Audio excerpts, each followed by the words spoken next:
So today we are going to discuss about HTML injection. One second, HTML injection. It's similar to cross-site scripting. It's a vulnerability that occurs when an attacker able to inject malicious HTML code into the web page viewed by the other users. This can happen when the user input is not properly sanitized or validated before being displayed on the web page. Suppose there's a website that allow user to leave comment on blog post. The comments are displayed on the page without any filtering or validation. The attacker can identify the comment input field. The attacker will visit the comment section of the blog post and notifies that there is a text input field where users can leave their comments. They can inject the malicious code there. By posting the comment got displayed to the public, right? So when other users visit the blog post and view the comment, the malicious script that embedded in that comment got executed in the browsers. It goes and maybe it will leads to HTML injection can lead to cross-site scripting, complete attack, account takeover, and all. So, depending upon the nature of the injected code, the consequences could range from annoying pop up messages to more serious attack, such as stealing session cookies, redirecting users to other phishing sites, or even gaining unauthorized access to their account. And to prevent the HTML injection, the web developers should always validate and sanitize the user input before displaying into the web pages.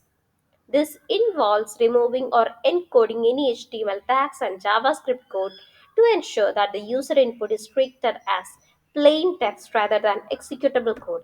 Additionally, you have to implement CSP policies. Okay, so here I choose the blogger website. We can add the script tag here. We can add some HTML content here already. Just giving an example using this. This is cross-site scripting, right? We have already learned about that. Let me check the preview. We will got a pop-up, right? Okay.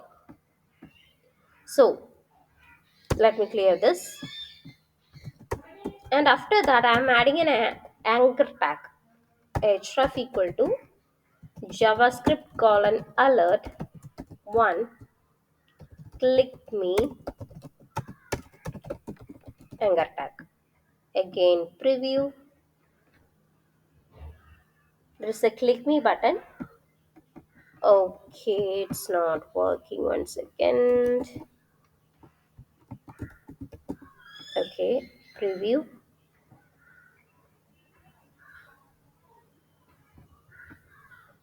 Okay, that's not working. Issues. Evil.com. Let me give a website link, which is a malicious link. Okay, it will not work if we have to publish this. Okay, let me view this. Also open this page.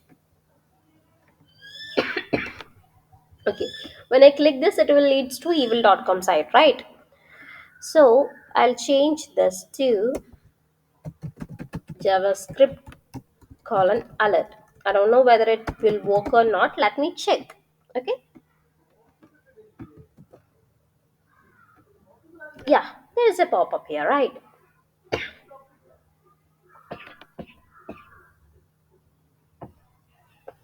I'm so sorry. I'm not feeling well, that's why. It's okay. So here we have injected an HTML code. One second.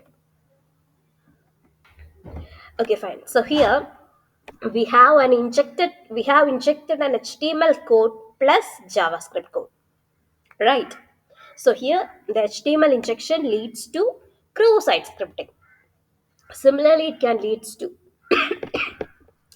account takeover, session cookie stealing, and so on.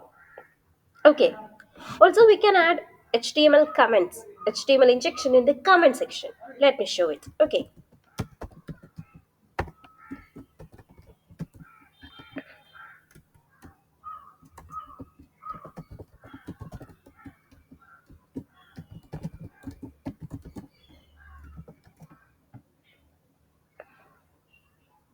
Okay, they got removed that thing because they are validating it now. Okay.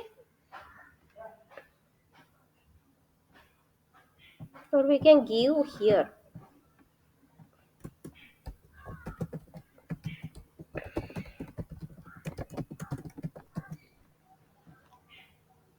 Okay, invalidate. They are validating it right now, but 1 year before it's not like this because it's vulnerable for HTML injection in 2023. We can inject this code, this malicious code here. Okay, so in HTML injection, we can inject malicious code in the HTML tags. Okay, in the form of HTML tag. I hope you understood the concept. And you have to do one thing, you have to Google it, some HTML injection payloads. You will get so many payloads from the GitHub or some blogs like Medium, hacking articles, so many blogs are there.